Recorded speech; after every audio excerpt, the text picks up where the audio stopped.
everyone, today I will teach you the introduction to the anatomy. Anatomy में कौन कौन सी चीजें होती हैं, इसकी कितनी ब्रांचेस हैं, इसकी कितनी डायरेक्शंस हैं, कितनी पोजीशंस हैं, मूवमेंट्स कौन कौन सी होती हैं, आज मैं आपको इस वीडियो में बताऊंगी।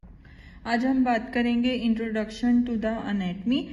सबसे पहले हम इसकी डेफिनेशन की बात करते हैं। It is a Greek word, ये ग्रीक वर्ड है जिसका मीनिंग है ana mean tom and meaning mean cutting up. ठीक है, अगर हम इसकी प्रॉपर डेफिनेशन की बात करें तो the study of the structure of the body parts and their relationship to one and other. For example, अगर हमारा यहाँ पे स्टमक है, लिवर है, बोन्स हैं, हमारे मसल्स हैं, इनका जो आपस में रिलेशन है उसको हम क्या कहते हैं, एनाटॉमी। हमने एनाटॉमी में सिर्फ स्ट्रक्चर्स पढ़ने होते हैं, फिजियोलॉजी में हमने फंक्शंस पढ़ने होते हैं, हिस्टोलॉजी में हमने टिश्यूज के बारे में बात करनी होती है। आगे जब हम इसकी सब डिवीजन की बात करें तो ग्रॉस एनाटमी इसकी फर्स्ट डिवीजन है, सेकंड है माइक्रोस्कोपिक, थर्ड है डेवलपमेंटल एनाटमी, फोर्थ है हमारी specialised branches of the anatomy. One by one मैं इसको डिटेल में एक्सप्लेन करूंगी। सबसे पहले हम बात करें अगर ग्रॉस एनाटमी की, it is further divided into the three part, regional, systemic and the surface.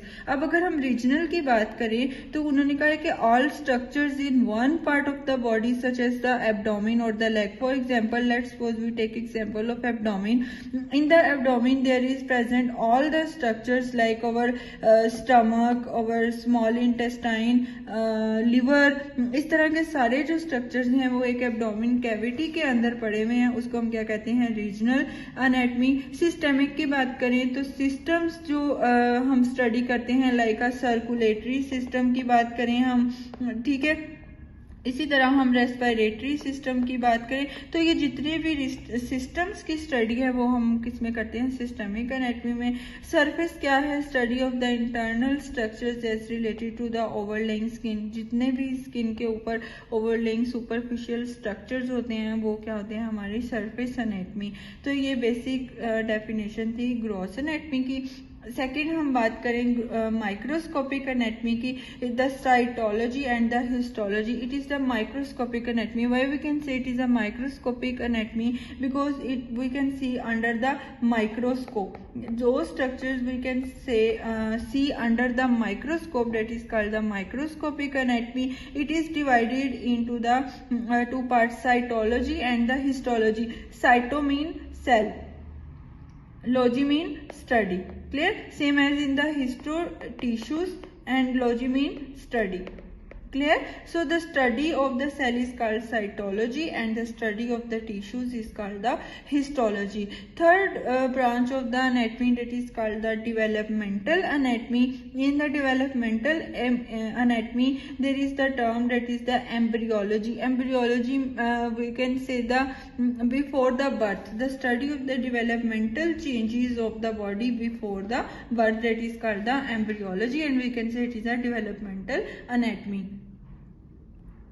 Specialized branches of the anatomy, it is divided into the three types. The first one is the pathological. Why we can say it is a pathological? Patho means any disease or any structural changes that caused by the disease. For example, if we talk about the stomach, there is the inflammation in the stomach.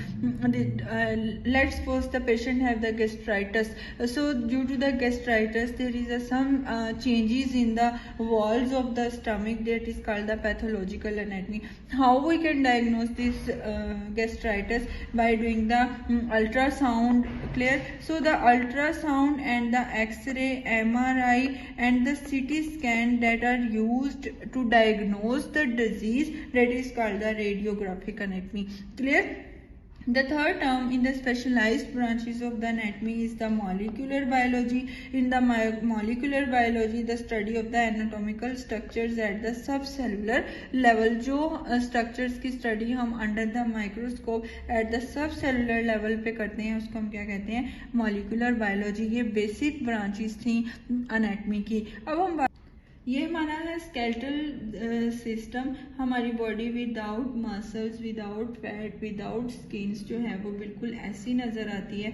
अब ये जो skeletal system है ये दो parts में divided है। एक है हमारे पास एक्सियल स्केलेटल और एक है हमारे पास अपेंडिकुलर स्केलेटल। ये जो आपको ब्लू कलर का एरिया नज़र आ रहा है ये सारा हमारा है एक्सियल स्केलेटल, और जो येलो वाला साइड वाली लिम्ब है ये हमारे पास क्या है, अपेंडिकुलर स्केलेटल। अब एक्सियल स्केलेटल में एक हमारा स्कल आ जाएगा, दूसरा हमारा वर्टिब्रल कॉलम आ जाएगा, थर्ड हमारी रिब्स आ जाएंगी। ठीक है, ये वर्टिब्रल कॉलम का पोस्टीरियर पार्ट जो है वो जो हमें आगे से नजर आ रहा है। ठीक है, और ये हमारा जो है वो सैक्रम, पूरी वर्टिब्रल कॉलम इसमें आ जाएगी। येलो पार्ट की अगर हम बात करें तो ये हमारा अपर लिम्ब है and this one is the lower limb. तो ये एक्सियल स्केलेटल और अपेंडिकुलर स्केलेटल की डेफिनेशन थी जो हमने स्केलेटल सिस्टम में देखी। एनाटॉमिकल पोजीशन क्या है, बॉडी की वो पोजीशन जिसके अकॉर्डिंग हम बोन्स की नेमिंग करते हैं कि ये लेटरल साइड पे, ये मीडियल साइड पे, कौन सा स्ट्रक्चर इंटीरियरली प्रेजेंट है, कौन सा स्ट्रक्चर पोस्टीरियरली प्रेजेंट है,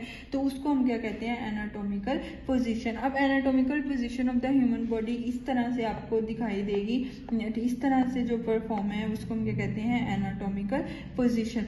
स्टैंडिंग, ये जो पॉइंट्स है एनाटॉमिकल पोजीशन के ये बहुत इंपॉर्टेंट है। स्टैंडिंग अपराइट, बिल्कुल सीधे खड़े होना, facing the observer head level, eyes facing forward, जो वो ह्यूमन बॉडी है वो बिल्कुल आगे की तरफ देख रही होगी, feet flat on the floor, arms जो हैं वो उसके क्या होंगे, साइड्स पे होंगे, पाम्स टर्न्स फॉरवर्ड। ठीक है, ये जो उसके पाम्स हैं ये वेंट्रल साइड पे होंगे।